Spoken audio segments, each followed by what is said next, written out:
Welcome to Anything Real Estate inside the GAMA Way, the Greater Austin metropolitan area. My name's Douglas Goff.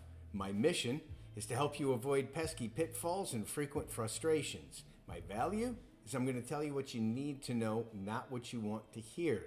And my goal is to earn your confidence and then get you safely home at the right time and price. I am a licensed broker in the great state of Texas, and I do fall under the umbrella of the Berkshire Hathaway Home Services Premier Properties team. Okay, so let's just jump to the numbers. The goal of this channel is to acquaint you with what the baselines are, what the average prices are, what and how to identify best values by filtering out the noise and identifying best values. The best way to do that is to understand where the markets are. To start with, we have to remember that most of the information that I'm going to be sharing with you lags anywhere from 30 to 60 days. How does this happen? Well, right now, these are all of the reports from the May sales that actually closed. Well, most of these individuals, unless you were a cash buyer, went under contract sometime in April. And then everything gets posted after it closes by about 5 to 10 days after its closing to the MLS to where we can see real-time activity and marketing. Now, during the week, I will be able to share with you weekly updates week to week, and it gives us a better idea of what's happening. But the markets have been kind of bottoming out, and it's starting to be flat, but it is definitely still a buyer's market out there. So let's just take a look at the Central Texas region, which comprises of about 41 different counties. So what we can see is that the median sales price, and for those of you that are unfamiliar with the difference between median numbers and average numbers, the median is going to be whatever it falls in between the middle, smack dab in the middle, between the lowest price and the highest price. For example, if I bought a house for $1, that would be the lowest price, or $100 being the highest price. 50 would be your median pricing. Whatever falls smack dab in the middle of those two numbers, between the lowest and the highest, where the average is going to take all of the sales and divide it by the number of properties that actually sold.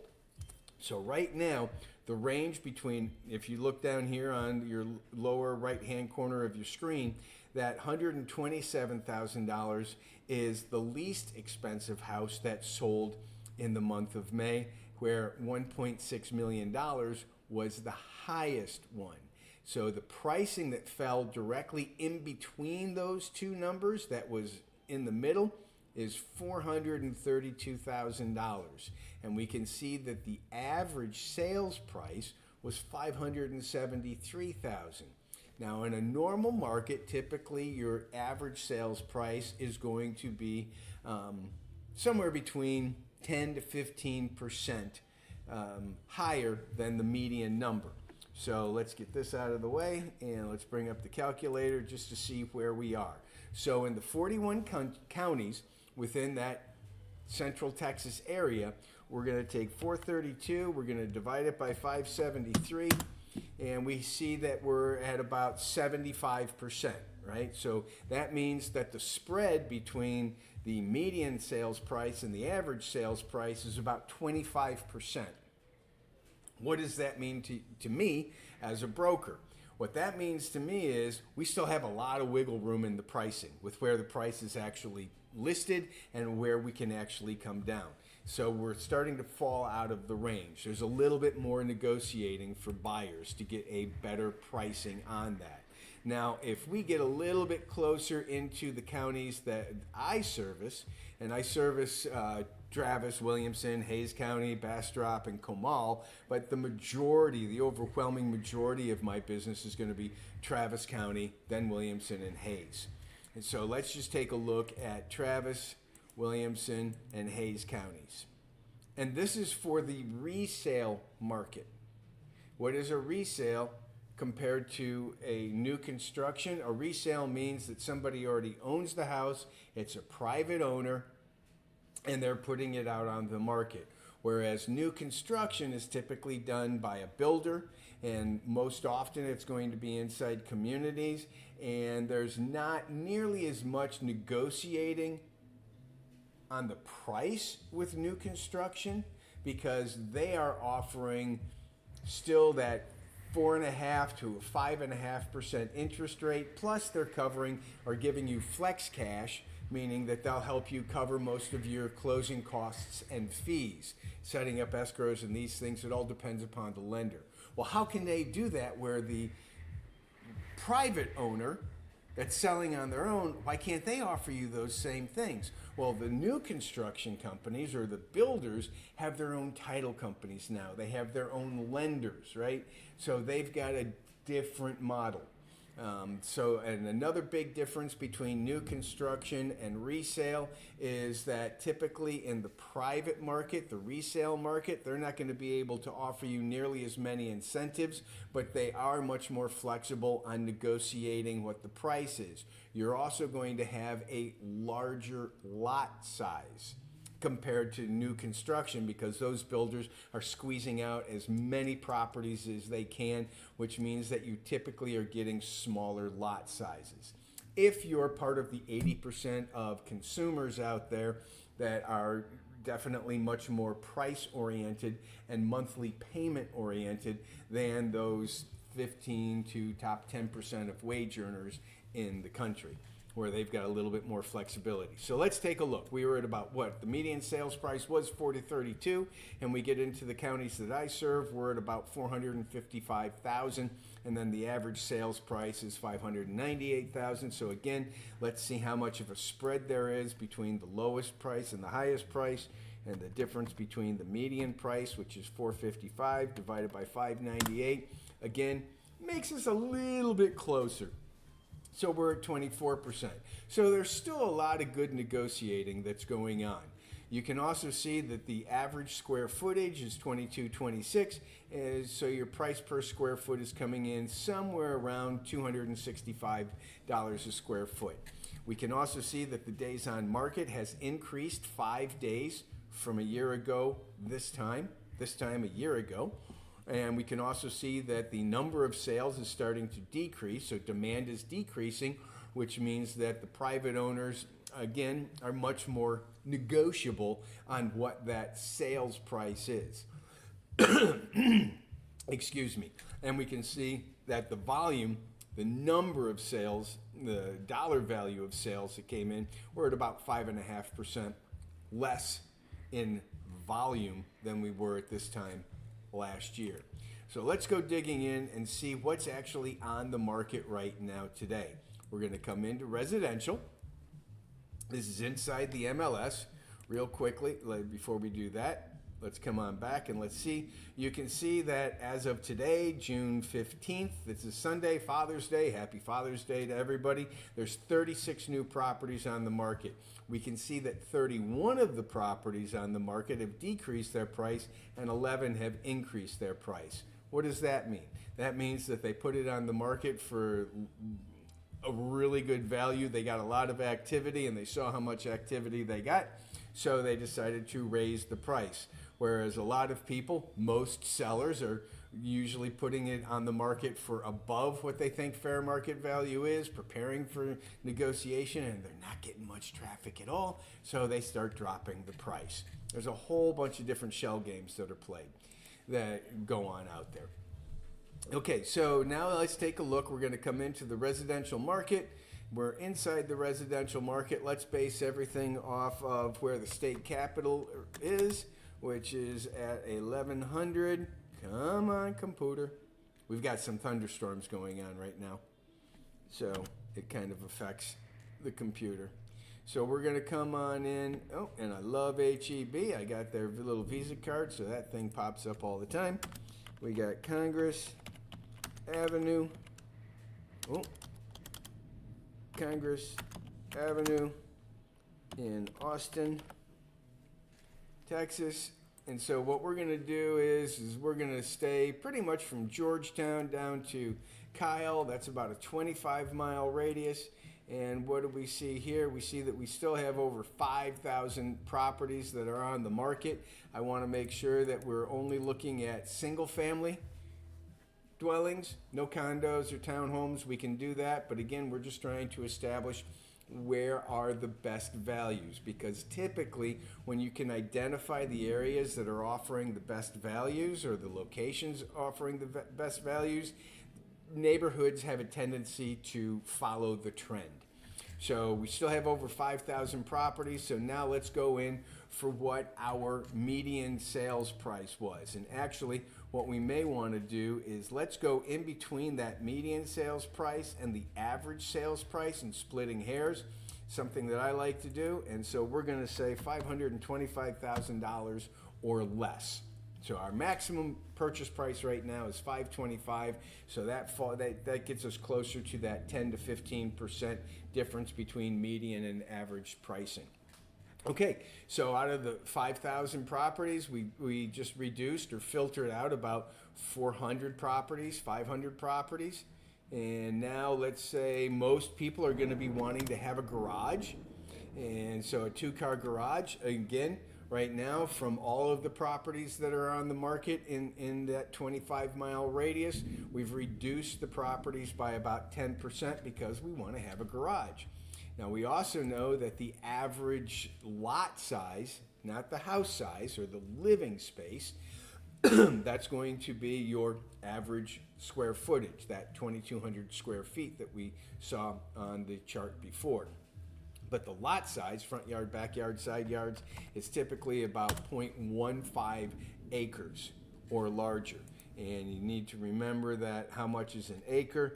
43,560 is an acre times 0.15. So that means your lot size, a good lot size or an average lot size inside the 25-mile radius of the state capital is going to be somewhere around 6,500 to 7,500. So what we're really going to be looking for is, let's say that we want to get, we're actually looking for a lot size larger than 7,000 square feet. Now, most people like to have at least 2.5 bathrooms, right? So we're going to make that for 2.5 bathrooms. It's 2 full bathrooms and a half bathroom, so the total number of bathrooms is 3. And then we're going to be looking for at least 3 bedrooms or more. And I typically like to have at least 600 square feet per person or per bedroom that is inside that household. So we're going to be looking for a home that is 1,800 square feet or larger. Even though the average square footage of the average pricing or the median pricing inside that 25-mile radius is 2,200, depending upon the location, you usually get a smaller living space the closer you get to the city. Simple as that. Now remember, we started off with over 5,000 properties, and we have now already reduced or filtered out a lot of the noise. And again, this is just to identify best values in the locations. The cool thing about real estate that I love is that every single individual is like a crossword puzzle. They are unique. You've got your strong preferences, you have your deal breakers, and then, I need to fill in the blanks to figure out where that best value is. I love doing this. I love searching for treasure. I love hidden treasures. So where are we at? We're at about 854 properties. So most people would really like to have a home without an HOA. What is an HOA? It's a homeowners association, typically in the newer communities or any community inside a neighborhood, to where they set the rules and regulations and restrictions, such as you can't let your grass grow with weeds, you can't have, a food truck sitting in your front yard. They've got different restrictions. What happens? Now, we just lost, what was that? Holy moly. There's not that many properties left without HOAs. A lot of people look for that. You can see that between 854, now we get rid of all of the HOAs. You just lost 90% of your properties. That's a little dramatic for me. on just establishing a baseline.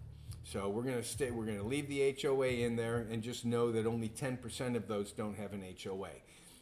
Most people are going to be looking for a single-story home as opposed to a two-story home. Why is that? Well, usually it's usually a more open floor plan on the ranch-style homes, the single-story as opposed to the two-story.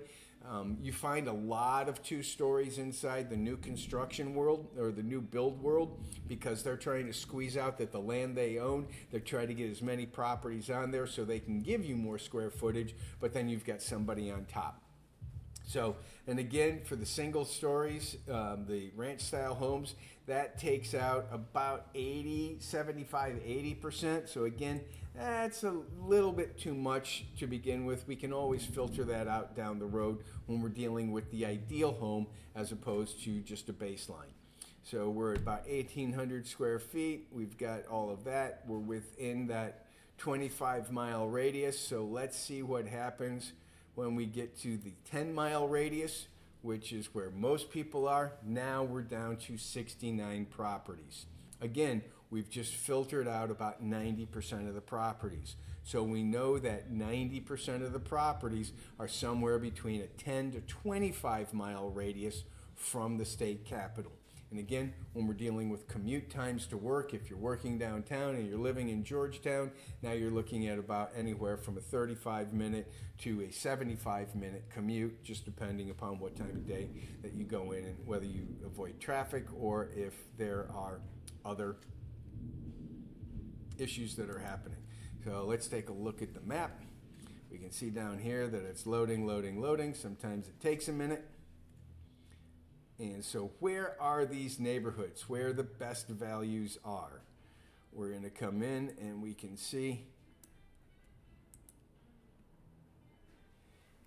All right, here we go. Westlake Hills, Rollingwood, this part of town, and Terrytown, Enfield, in and around here. This is definitely the high-end properties, so it falls out of there. Pretty much entry level into this neighborhood is about $1 million. Down out around here, we're getting into off the Southwest Parkway.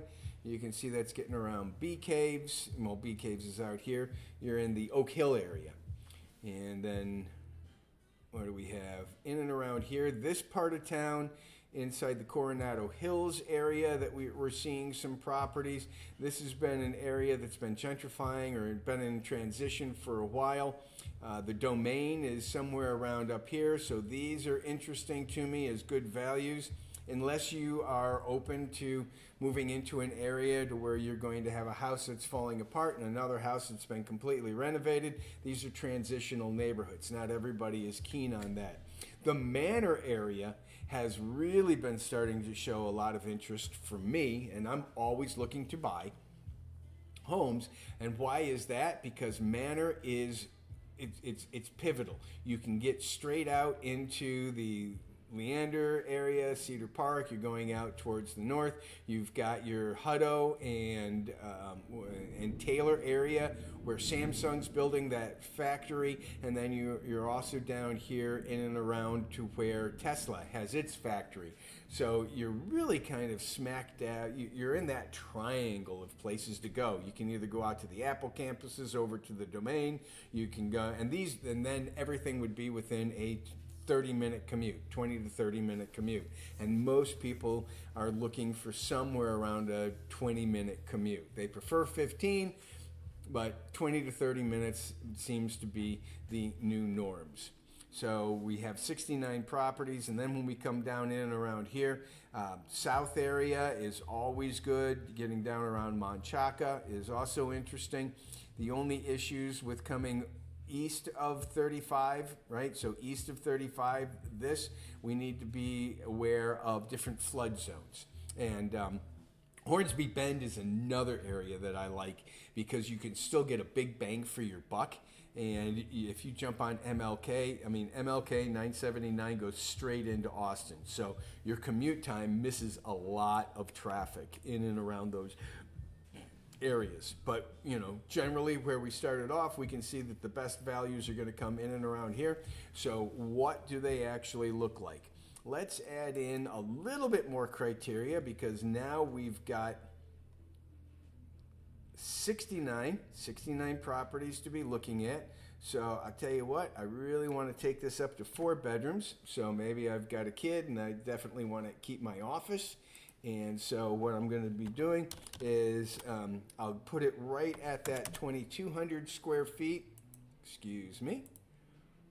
Let's get this going at 2,200 square feet. And I'm down to 3 properties just with those. So we're going to leave this. We're going to take this and we're going to go, because I'd like to have 5 to 10 properties to be looking at. 2,000 square feet. Okay. We're still there, so we're going to just leave that with 18. That's 4 bedrooms that are in there. Oh, goodness gracious. Douglas, what did you do? Sorry, let's get rid of those 4 bathrooms. I didn't think something was happening. 4 bedrooms, not 4 bathrooms. We still got that 3.5. Okay, so we're at 46. So again, we can come back into that 2,000 square feet or more. That leaves us with 43, so we're doing good. Let's try and see if we've got anything with that 600 square feet per bedroom. What do we have? 19. Now we're getting a little bit closer to what I like. And let's see, how many of these are single story? None. So these are all going to be duplicates. So now let's go for, how about no HOA? And again, that is something that is good for resale value. Whenever I purchase a home, one of the first things I do is figure out how quickly I could sell it if I needed to, because life is what happens to the plans we make, eh? So we got one property that we've been able to filter out, and yes, we're going to take a look at it in just a minute. Okay, we can see the area that it's in. That's off of Parkfield.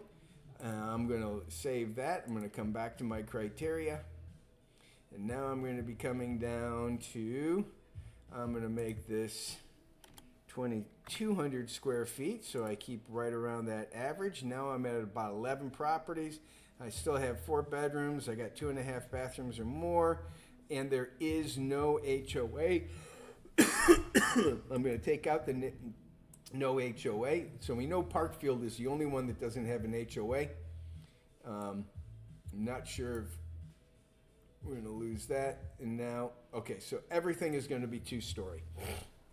Because it's 2-story and we've got 30 properties, I want to get closer to those 2,400 square feet, because then you're going to have 1,200 square feet and 1,200 square feet upstairs and downstairs.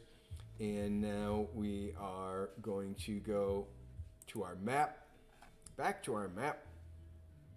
We still have these, so we see the areas that are out there, right? So potential flood zone, not definite, potential. If we come over here and we put in for our flood zones, oops, boundaries. Oh, so flood zones is out. So that's all clear. Good to know. Coming back in here. And now let's take a quick look at the numbers before we start falling in love with items. And we can take a look over here. And now let's go for square footage of home. So we can see 2,400 to 3,000 square feet. Really like to have a bigger backyard. Let's get that up. So if we go to the backyard, okay, out in the Northeast, that's about 8 miles outside of the city. It was built in 2006. We've got a good lot size, right? So again, what do we have for a lot size over there? 43,560 times 0.22. That puts us at about, that's almost a quarter acre. We got 469, looking pretty good. We're at $181 a square foot. Nice. Remember, we were at about $265 a square foot is what the median pricing is getting. So we can see that on all of these larger homes, which is pretty typical. The more square footage, the lower the price per square foot. So we've got a nice spread here. Let's take a look. Let's first take a look at this. Ooh, this one's 2025, so that's brand new. A little bit further out. This was what? Winkway, 3,400 square feet, 2023. What do we have? All of these. You know what? Unless you've got something that is really wanting that criteria, like this one is probably, let's look at this. Let's take a look at this one. This one is back on the market, right? Copperstone condominiums. Don't let that fool you. It may technically be a condominium because condo regimes, it's just a technical term on how somebody owns a piece of land and they divide it up and then they build two homes. It'll still come across as a condo, but let's take a look at it. Out back, okay. You got a bit higher ceilings. So you got your 9-foot ceilings instead of the 10-foot. Looks like you got gas cooking. You got your quartz or granite countertop. This kind of looks long and skinny to me. So it might feel a little tight when you're walking in there. Looks like it's got good natural light. And again, not super excited about that one, but it was worth taking a look, and we saw the neighborhood, right? So that was in this area.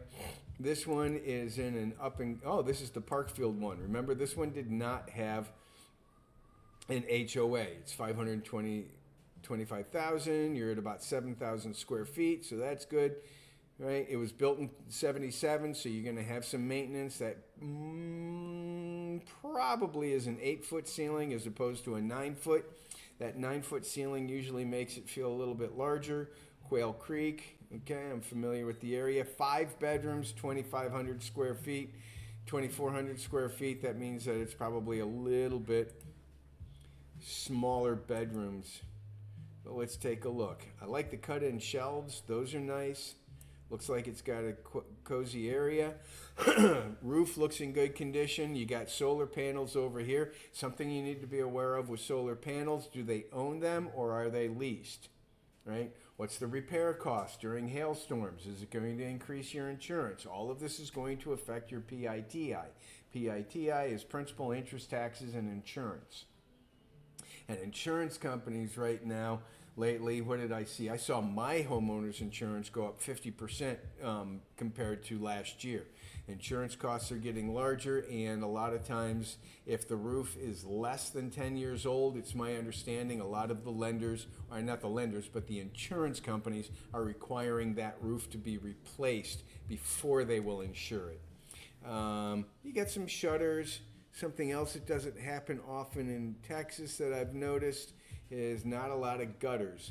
Gutters are important because the biggest issue for foundations is water. Water gets underneath that foundation, and that's where you start to get your cracks. But this is 77. It was built in 77, so it's pretty much settled. Let's take a look on the inside. Nice hardwood floors, good. You got a small formal dining room. Nice fireplace, good stonework, looks in good repair. Again, cut-in shelves, making things a little bit, looks like the windows and doors may have been upgraded. And again, that would be looking at the seller's disclosure. Okay, this is nice too. A lot of times you'll come in and this stairwell will be straight next to the door and it feels really tight coming in, but you can see you've got an open way here. Not really sure about the other side. You're coming into the kitchen. You got a separate dining area. Oh, I'll bet you this has got a Harry Potter closet where there's a lot of space for storage underneath. See that door? This is, excuse me, actually looking appealing. Okay, recessed lighting, so that's going to make the kitchen feel a little bit larger. You got that space, and again, it's subconscious. Cupboards probably have not really been replaced. They could have been painted, or they could have been a low grade, but they got a nice backsplash. They got good hardware that's coming inside. All right, so this is more of a galley style kitchen. No, this is actually looking Not bad at all. It looks like they put some decent flooring in here. You've got your counter that's either going to be, could be marble, it's granite. It's more likely granite. Again, wood floors, no carpeting yet. Covered porch. That's an area. Got a little bay window, gives a little comfort there. Let's take a look at what just got caught here. Could be the camera, or that could be a bit of a small dishwasher. If you do a lot of cooking, it might become annoying. Who knows? Again, we're into probably what the master bedroom is. Walk-in shower. Again, good tile work, a cut-in. I like that.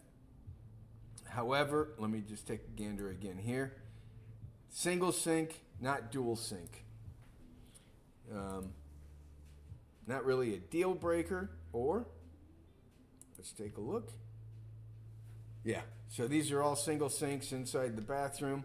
Got carpeting in one bedroom. That's typically okay. Bedrooms aren't bad. Nice room for a crib.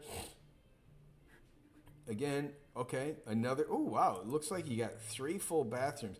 That's a nice backyard. That's okay. That's a good backyard. You can see, okay, you're going to need some weed killers so you can get better grass growing. Fence probably seems to be okay. Definitely worn and torn. Oh, fan inside. There's nice. That's a nice covered back porch. Me personally, I would definitely probably want to get some screens to put it down there.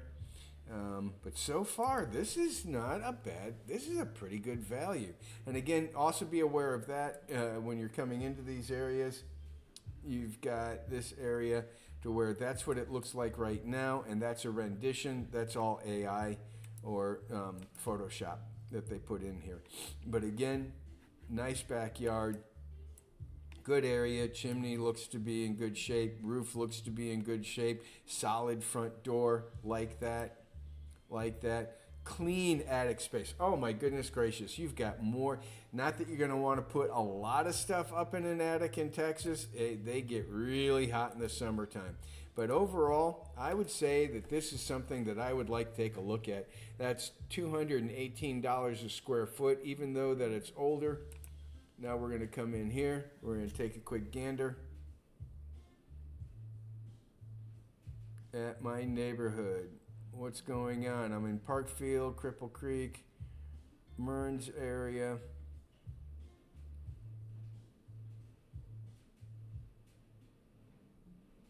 Okay, that's getting around Pflugerville, North Austin, close to the Domain.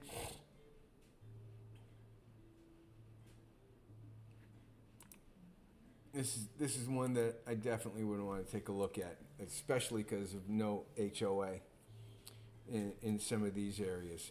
So now that we've got Parkfield under our area, that's 1977. Let's go and take a look at the years built. Waiting for it to update. Okay.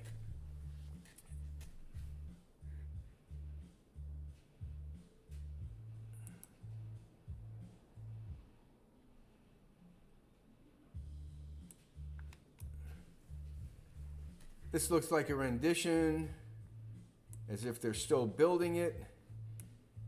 Tell us who the builder is. Hasn't telling us who the builder is. Have to dig into it a little bit more. You're part of the Del Valle. Yeah, okay. So this is going to be a new builder, which means, or a custom builder. So let's get rid of these because that's a different system. And that will play into another system and a different approach. So we're going to say anything that was built before 2024. And again, that drops us those 2 properties. So we'll come back to our results here. And, you know, Wink Way, I have to take a look. I love the name of the street. And it's 3,400 square feet at 525. Let's see what part of town this is in. 78744. Am I in that flood zone area? Map is loading. Map is loading. You're getting down in and around Del Valle, getting closer to the airport. There's some good values that are going in and around there. I'm trying to clean out the community. Let's see where our access way is. Oh, around McKinney Falls. It's one of the... okay, Bluff Springs, Moore Crossing. Here's the airport. Coming into the neighborhood. So they're probably closing out a neighborhood and wanting to get rid of it, which means that they got some pretty good pricing. Doesn't look like there's a property there right now, according to this, but so far it's still interesting. Maybe nobody has lived in this before. Okay, recessed lighting, open. I like the cutout. Usually feels a little bit more airy. It does look like somebody bought it last year. Maybe they got a different job and need to move out of the city. Little kitchenette area for dining. Again, a lot of people really prefer some of the lighter cabinetry. You got electric cooking as opposed to gas. Cosmetic on cabinetry, that's pretty easy to replace. We can talk about those costs later. But good open-sized kitchen, larger dishwasher, good cabinetry and storage space. Easy access out to the back door. Upstairs, that's where they put their bedroom. That's an interesting choice.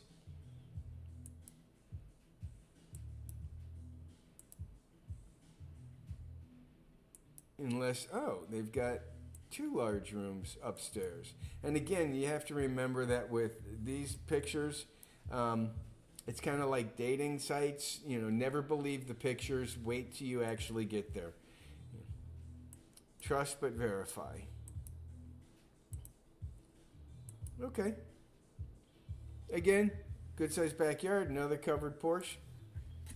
It's also not a bad value. Now let's find something with a bit of a better location. Coming on in. Let's see what we do if we go out to Hornsby Bend and see what they've got. Look at that. Instead of $525,000, that's $125,000 price difference.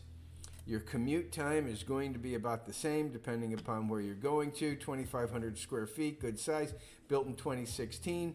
Okay, liking most of this. Let's take a look at the pictures, and this will be the last one because we're coming up on 40 minutes, and you guys are probably getting past the point of going, come on, get with it. I just want to see the properties. Okay. And again, see, I like to cook. Gas cooking, big open kitchen. For me, I like that. So, yep. Out of those, it does not come with a refrigerator. We can go over that later. Nice vaulted ceiling going out to the backyard. That's a good entertainment area. Again, these pictures on these things are photoshopped in. That's photoshopped in. But it gives you a good idea. Ceiling fans, walk-in shower, walk-in closet, big open area. And so, yeah. Again, so out of these, depending upon where you want to go from what I've actually seen, so we can wrap this up within the next 2 minutes. Where was that one? That was, what was the name of that property? Silver Wing. There's Silver Wings, right? About 9.5 miles, and then Parkfield. So far out of what we've actually seen, from a value perspective, look at that. So you're both at about, right? So your distance to the state capital is all about the same. Your areas are different. We can get into the taxes and whatnot.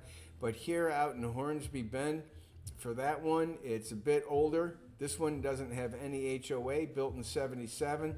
But this one, built in 23, they all have different features, right? This one is newest with the most living space. You're at $1.51 a square foot whereas the one out in Hornsby Bend is about $1.51 a square foot, and then the one without the HOA, going up closer north, getting closer to the domain, you're at 218. That's still below what is normal, 2,400 square feet, 525. So the big difference here is that Wink Way and Parkfield are probably going to be costing you, with a 10% down, somewhere between 10% down by the time you figure out PITI, principal, interest, taxes, and insurance. With a 10% down plus PMI, you're going to be at about $4,000 a month in all of your monthly payments, where that one at $390,000 with 10% down, principal, interest, taxes, insurance, plus the PMI, you're going to be looking at somewhere around $3,200 to $3,500. So at that point, depending upon your situation, and again, everybody is unique, but I would say, depending upon what your situation is, these are 3 decent values to go and take a look at.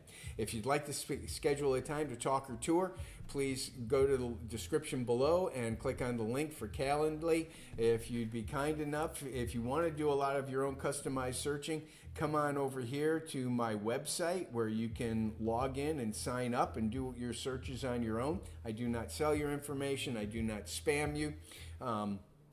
But what you would do is come over to, you could put in for celebrateaustinrealty.com, celebrateaustinrealty.com, or you could just do my Berkshire. It'll all take you to the same path, but celebrateaustinrealty.com is easier to remember, other than douglasgoff.properties.com. And outside of that, I hope you have a fabulous day. I appreciate you sitting through all of this. And again, if you could hit the like button and subscribe, that will help me out in the algorithm and be able to share my information with the masses a little bit easier. Make it a great day.